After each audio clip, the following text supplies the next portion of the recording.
किरोड़ी लाल मीणा के इस्तीफे के बाद दौसा की विधानसभा सीट पर उपचुनाव में समीकरण बदल चुके हैं। जी हां दोस्तों, बताया जा रहा है कि डॉक्टर किरोड़ी लाल मीणा ने अपना इस्तीफा दे दिया है। ऐसे में अब दौसा के उपचुनाव में कांग्रेस पार्टी और मुरारी लाल मीणा की मुश्किलें बढ़ती हुई नजर आ रही है। साथ के साथ आपको बता दें कि किरोड़ी का इस्तीफा देना यह साबित करता है कि बीजेपी ने किरोड़ी को सिर्फ वोट बैंक के लिए यूज किया है। कितनी अजीब बात है कि 5 साल विपक्ष की भूमिका भी किरोड़ी लाल मीणा निभाए और 5 साल सड़कों पर संघर्ष भी किरोड़ी लाल मीणा ही करे और अंत में मंत्री पद से इस्तीफा भी किरोड़ी लाल मीणा ही दे। हम आपको बता दें कि डॉक्टर किरोड़ी लाल मीणा 2024 के लोकसभा चुनाव में किए वादे के अनुसार इस्तीफा दे चुके हैं। ऐसा भी नहीं है कि डॉक्टर किरोड़ी लाल मीणा ने जनता से किया गया वादा पहली बार पूरा किया है। किरोड़ी लाल मीणा ने तो जब भी जनता से कोई वादा किया है तो उसको पूरा भी किया है। इस्तीफा के बाद उपचुनाव में दौसा की जनता डॉक्टर किरोड़ी लाल मीणा का साथ दे सकती है। अगर दौसा की विधानसभा सीट से बीजेपी किरोड़ी लाल मीणा को छोटे भाई जगमोहन को टिकट दे देती है तो बीजेपी दौसा से उपचुनाव में जीत भी सकती है। किरोड़ी ने 2024 के चुनाव में वादा किया था कि पार्टी ने मुझे पूर्व राजस्थान में 7 सीटों की जिम्मेदारी दी है और अगर 7 सीटों में एक भी सीट पर बीजेपी चुनाव हार जाती है तो मैं मंत्री पद से इस्तीफा दे दूंगा। 2024 के चुनाव परिणाम आने पर बीजेपी उन 7 सीटों में से 4 सीटें हार गई थी। इसलिए अपने प्रभाव वाली सीटों पर बीजेपी को चुनाव नहीं जिताने के कारण नैतिक तौर पर भी किरोड़ी मीणा का इस्तीफा माना जा सकता है। 2024 के लोकसभा चुनाव में जनता के सबसे पसंदीदा नेता किरोड़ी लाल मीणा की बात जनता ने बिल्कुल भी नहीं सुनी थी। जनता का कहना था कि जब आपने 5 साल विपक्ष की भूमिका निभाई, 5 साल अकेले सड़कों पर संघर्ष करते हो, लेकिन फिर भी बीजेपी ने आपको एक अच्छा सा मंत्री पद तक नहीं दिया।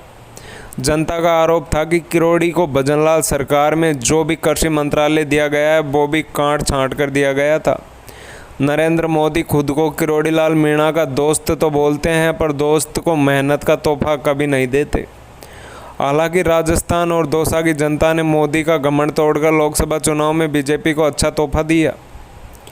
राजस्थान की जनता ने बता दिया है कि आप घमंड में 25 सीट नहीं जीत सकते, मेहनत करने वाले को सम्मान भी देना पड़ता है। बीजेपी पर्ची से मुख्यमंत्री बनाती है और किरोड़ी जैसा नेता को अच्छा मंत्रालय भी नहीं देती। फिर भी घमंड में बीजेपी को लगता है कि राजस्थान के लोग उनको वोट देंगे, तो ऐसा कभी नहीं होगा। 2024 में किरोड़ी का गढ़ मानी जाने वाली दौसा की लोकसभा सीट पर बीजेपी बहुत बुरी तरीके से चुनाव हारी है।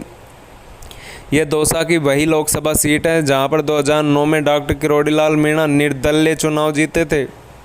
लेकिन अब सबसे बड़ा सवाल ये है कि दौसा की विधानसभा सीट पर उपचुनाव में किरोड़ी लाल अपना जादू दिखा पाएंगे या नहीं। अगर दौसा से उपचुनाव में कांग्रेस का टिकट मुरारी के परिवार से और बीजेपी का टिकट किरोड़ी के परिवार से मिलता है तो ऐसी स्थिति में किरोड़ी मीणा दौसा की विधानसभा सीट पर बीजेपी को जिता सकते हैं। मंत्री पद से इस्तीफा के बाद किरोड़ी लाल मीणा जनता का रुख मोड़ सकते हैं और कांग्रेस की जीत के सपने भी तोड़ सकते हैं। लेकिन बीजेपी को अगर दौसा की विधानसभा सीट निकालनी है तो जगमोहन मीणा को टिकट देना जरूरी है और अगर कांग्रेस को दौसा की विधानसभा सीट निकालनी है तो मुरारी लाल मीणा के परिवार के अलावा किसी और को टिकट देना होगा।